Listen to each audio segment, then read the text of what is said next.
Hi guys, welcome to my online see. मेरा नाम है देव। सो गाइस, आज के इस वीडियो में हम लोग बात करने वाले हैं deduction in income tax for the assessment year 2023 और 24, यानी फाइनेंशियल ईयर 22-23 के लिए अगर आप लोग यहाँ पे टैक्स प्लानिंग कर रहे हैं। जल्दी यहाँ पे ईयर समाप्त होने वाला है।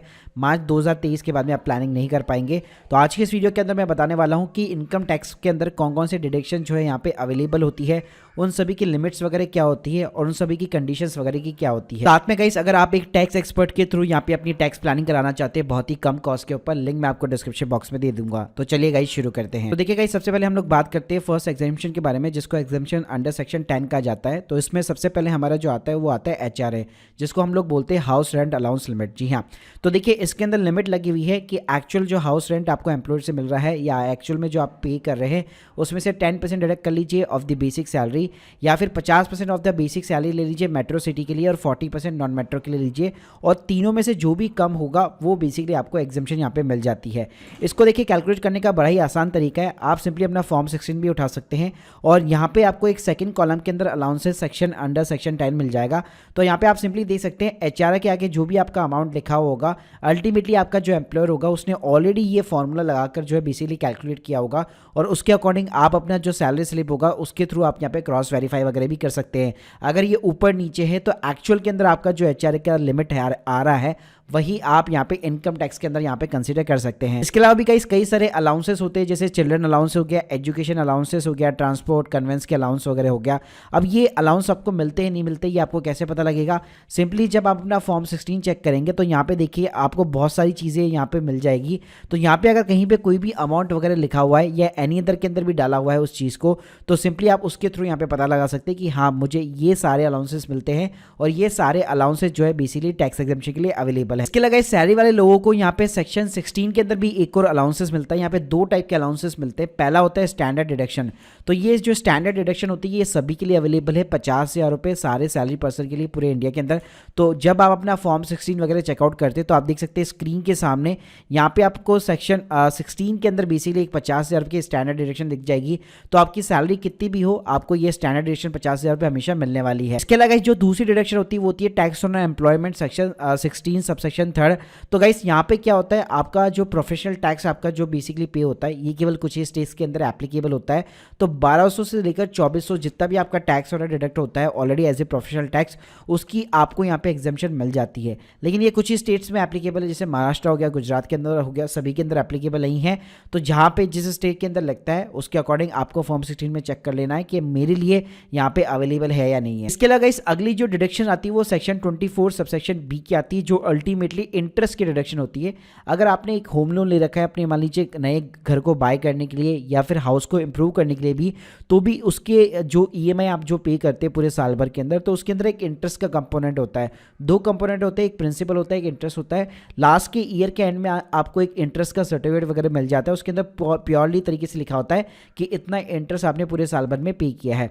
तो गाइस यहाँ पे एक लिमिट दे रखी है। अगर आपका लोन जो है 1999 के बाद में अप्रूव हुआ है, तो अगर आप मान लीजिए आपने कंस्ट्रक्शन या परचेज के लिए उस लोन को यहाँ पे जो अवेल किया है उस होम लोन को, तो वहाँ पे आपको 2 लाख रुपए मैक्सिमम लिमिट है इंटरेस्ट की, वो आपको यहाँ पे जो है अवेलेबल हो जाती है। जैसे गाइस आप मेरी स्क्रीन के सामने दे सकते हैं, यहाँ पे आपको फॉर्म 16 में अगर आपने ये चीज़ अपने एम्प्लॉयर को बता रखी कि मैंने होम लोन ले रखा है और 2 लाख से ज़्यादा मैं इंटरेस्ट पे करता हूँ, तो आपके फॉर्म 16 में भी वो अपने आप ही यहाँ पे 2 लाख रुपये माइनस कर देगा। इसके अलावा गाइस अगर आपने ये चीज़ जो है रिपेयर्स के लिए ले रखी है हाउस प्रॉपर्टी के लिए, तो ये लिमिट जो है 30,000 रुपये की है।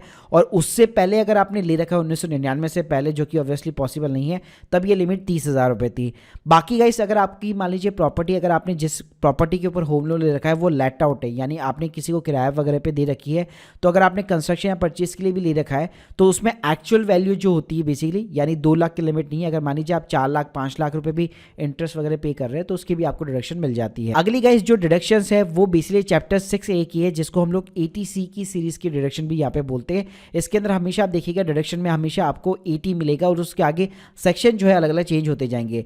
तो पहला जो यहाँ पे आता है वो आता है 80C, 80CCC और 80CCD सबसेक्शन 1। अब गाइस इन तीनों की जो लिमिट है वो मिला के 1.5 लाख रुपए है, यानी किसी भी सेक्शन में ले लो आप 1.5 लाख से ज़्यादा कंबाइन नहीं कर सकते, सबकी अलग अलग नहीं है, तीनों को मिला के 1.5 लाख है। अब इसके अंदर क्या क्या चीज़ ऐड होती है, जैसे आपकी LIC की किस्तें हो गई, यानी कि आपका लाइफ इंश्योरेंस प्रीमियम हो गया, आपका PPF का कॉन्ट्रीब्यूशन अमाउंट हो गया। उसके अलावा अगर आपने ELS म्यूचुअल फंड्स खरीद रखे, ध्यान से सुनिएगा, सिर्फ ELS, बाकी बाकी जो नॉर्मल कैटेगरी म्यूचुअल फंड होते हैं उसकी डिडक्शन इस सेक्शन में नहीं मिलेगी आपको। इसके अलावा आपके बच्चों की ट्यूशन फीस हो गई, नेशनल सेविंग सर्टिफिकेट्स हो गए, अगर आपने होम लोन ले रखा है तो उसका जो प्रिंसिपल का अमाउंट था उसका आपको यहाँ पे डिडक्शन मिल जाएगा। इंटरेस्ट हम लोग ऊपर ऑलरेडी यहाँ पे ले चुके हैं।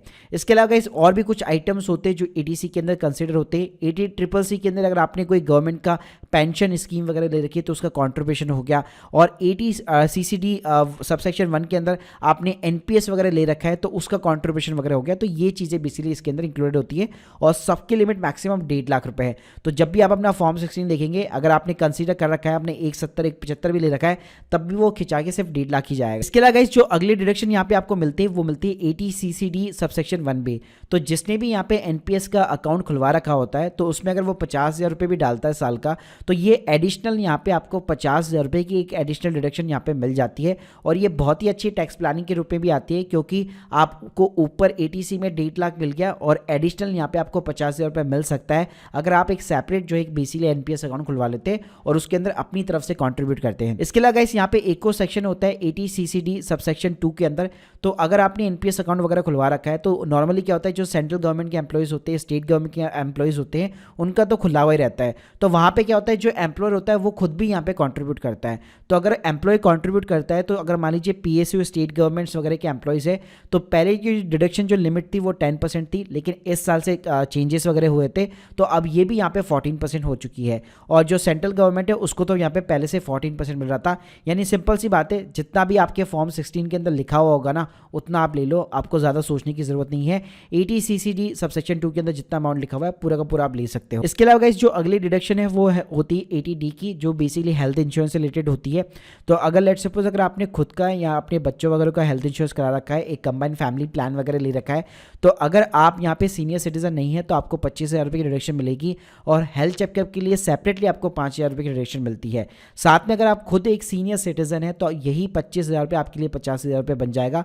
साथ में गाइस यहाँ पे आपको पेरेंट्स के लिए भी मिलता है। तो पेरेंट्स अगर सीनियर सिटीजन नहीं है तो उनके लिए 25,000 रुपये है, लेकिन अगर वो सीनियर सिटीजन है तो उनके लिए 50,000 रुपये है। और सेम उनको भी अलग से एक हेल्थ चेकअप के लिए 5,000 रुपये यहाँ पे डिडक्शन मिलता है।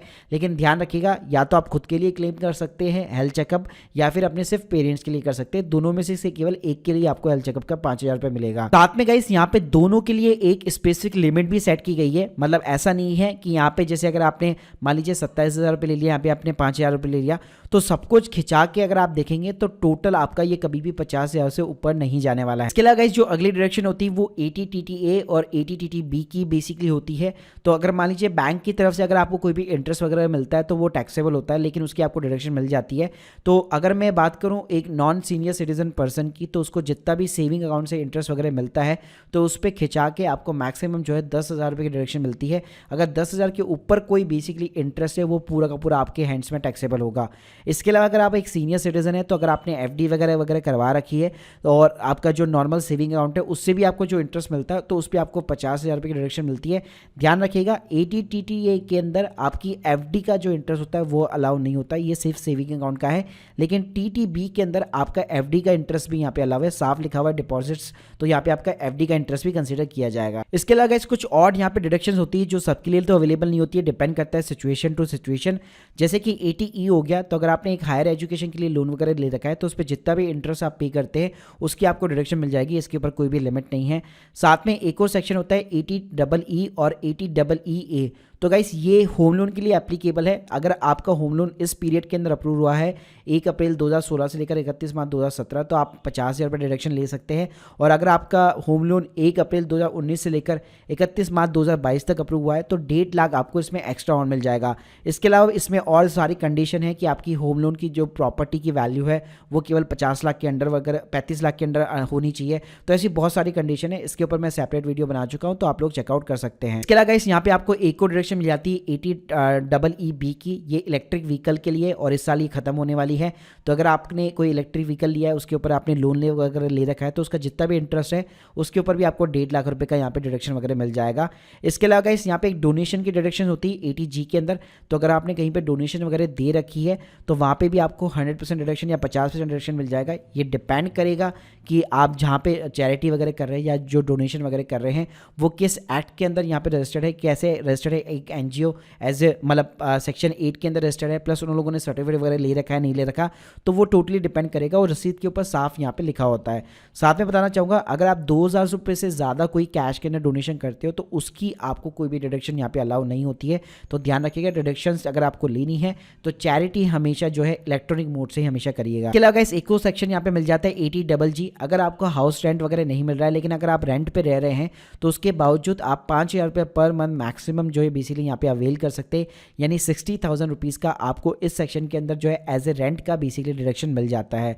साथ में गाइस इसके अलावा यहाँ पे एक और 80GG करके डिडक्शंस होती है, तो जिसके अंदर ये मोस्टली फ्रिक्वेंट डिडक्शन नहीं है, मतलब बहुत ही कम लोगों के लिए अवेलेबल होता है अगर आप डोनेशन करते हैं साइंटिफिक रिसर्च के अंदर, रूरल डेवलपमेंट के अंदर। इसके अलावा गाइस 80GGC है, अगर आप किसी भी पॉलिटिकल पार्टी को यहाँ पे डोनेशन करते हैं, कोई भी इलेक्टोरल ट्रस्ट को डोनेशन करते हैं, तो जितना भी आप डोनेट करेंगे 100% यहाँ पे उसकी आपको डिडक्शन वगैरह मिल जाती है। इसके अलावा गाइस यहाँ पे आपको 80U भी मिल जाता है, अगर कोई पर्सन यहाँ पे डिसेबिलिटी वगैरह है तो उसको भी यहाँ पे 75,000 रुपीज़ की यहाँ पे डिडक्शन मिल जाती है, और मोर देन अगर 80% है यानी कि सर्वर डिसेबिलिटी है तो वही चीज़ 1,25,000 रुपये हो जाती है। लेकिन इस डिडक्शन के लिए कुछ सर्टिफिकेट वगैरह आपके पास में होने चाहिए, ऐसे ही मत ले लीजिएगा। ऐसे गाइस यहाँ पे एक 80DD करके डिडक्शन होती है जो मेंटेनेंस के लिए दी जाती है, यानी कि जो भी डिसेबल पर्सन है अगर डिपेंडेंट है आपके ऊपर तो उनके लिए यहाँ पे जो मेंटेनेंस वगैरह आप जो करते हैं या मेडिकल ट्रीटमेंट करते हैं तो उसके लिए मिल जाती है, तो ये आपको 75,000 मिल जाएगी। अगर मोर देन 80% डिसेबिलिटी है तो 1,25,000 रुपये मिल जाएगी।